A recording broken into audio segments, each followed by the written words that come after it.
ইতিমধ্যে আমি নেঘেৰিবিল পৰিদৰ্শন কৰি যিটো কথা গম পালোঁ যে নেঘেৰিবিলৰ প্ৰায় 80% লোকে ইতিমধ্যে তেওঁলোকৰ ঘৰৰ টিনপাত আৰু প্ৰয়োজনীয় যিখিনি সামগ্ৰী সেইখিনি তেওঁলোকে স্থানান্তৰিত কৰিছে আৰু দেখা গৈছে যে 20% মানুহে আকৌ স্থিতি লৈ পেলাই নেঘেৰিবিল স্থান নেৰাৰ এটা স্থিতি লৈছে। তথাপিও গোলাঘাট জিলা প্ৰশাসন বা বন বিভাগে যিটো 8 তাৰিখে উচ্ছেদ চলাব নিশ্চিতভাৱে তেওঁলোকে ইয়াৰ পৰা আঁতৰি যাব আমাৰ দৃঢ় বিশ্বাস হৈছে। আৰু এই 80% লোকে যে সেই স্থান ত্যাগ কৰিছে বা তেওঁলোকৰ টিনপাতেই হওক ঘৰৰ বা প্ৰয়োজনীয় সা সামগ্ৰীবিলাক আঁতৰাইছে, আমি এই কথাৰ পৰা আমি নিশ্চিত হ'ব পাৰিছোঁ যে আপোনাৰ গোৱালপাৰা উচ্ছেদৰ সময়ত যি এটা অপ্ৰীতিকৰ পৰিস্থিতিৰ সৃষ্টি হৈছিল, প্ৰশাসনৰ লগত ন্যায়ালয়সকলৰ যে এটা সংঘাত হৈছিল, তেনেকুৱা এটা পৰিস্থিতি নেঘেৰিবিলত নহয় বুলি অনুভৱ হৈছে। আৰু নেঘেৰিবিলৰ উচ্ছেদটো শান্তিপূৰ্ণভাৱে কোনো অপ্ৰীতিকৰ পৰিস্থিতিৰ সৃষ্টি নোহোৱাকৈ সম্পন্ন হ'ব বুলি আমাৰ দৃঢ় বিশ্বাস। আমি সংবাদ মাধ্যমৰ জৰিয়তে আমি জানিব পাৰিছোঁ কালি গোলাঘাট জিলাৰ প্ৰশাসনে আৰু বন বিভাগে কালি ঘোষণা কৰিছে যেন অহা 8 আগষ্ট তাৰিখে নেঘেৰিবিলত যি উচ্ছেদ অভিযান চলিব 2 নং নেঘেৰিবিলত।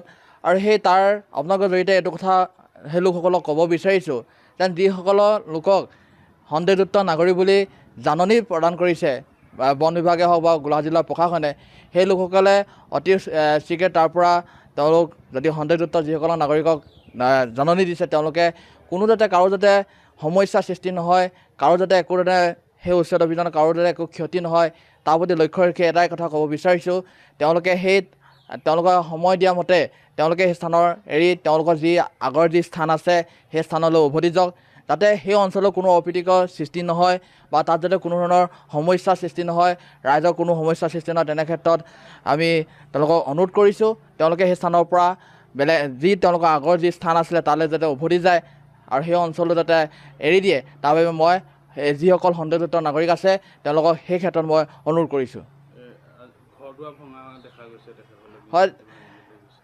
হয়, নিশ্চিতভাৱে দেখিব পোৱা গৈছে। আজি যিটো গৈ দেখিছোঁ যে নেঘেৰিবিলৰ বহুত লোকে তাৰ পৰা বেলেগ এটা স্থানলৈ গৈছে, তেওঁলোকৰ নিজৰ স্থানলৈ উভতি গৈছে আৰু ঘৰ দুৱাৰ নিশ্চয় ভাঙিছে। যিহেতু চৰকাৰে যি জাননী দিছে, আপোনালোকে উৰিয়াম ঘাটত দেখিছে, উৰিয়াম ঘাটৰ সকলো অঞ্চল ভাঙি চুৰমাৰ হৈ গৈছে আৰু ঠিক তেনেদৰে নেঘেৰিবিলতো একে অৱস্থা হ'ব। সেয়েহে কাৰো যাতে সমস্যাৰ সৃষ্টি নহয়, কাৰো যাতে একো ক্ষতি নহয়, সেইকাৰণে তেওঁলোকে নিজৰ ঘৰ দুৱাৰ ভাঙি তেওঁলোকৰ যি আগৰ স্থান আছিলে সেই আগৰ স্থানলৈ উভতি যাবলৈ বিচাৰোঁ আমি। যিকোনো খবৰৰ বাবে যোগাযোগ কৰক 7099017330 লগতে 7099017110 নম্বৰত।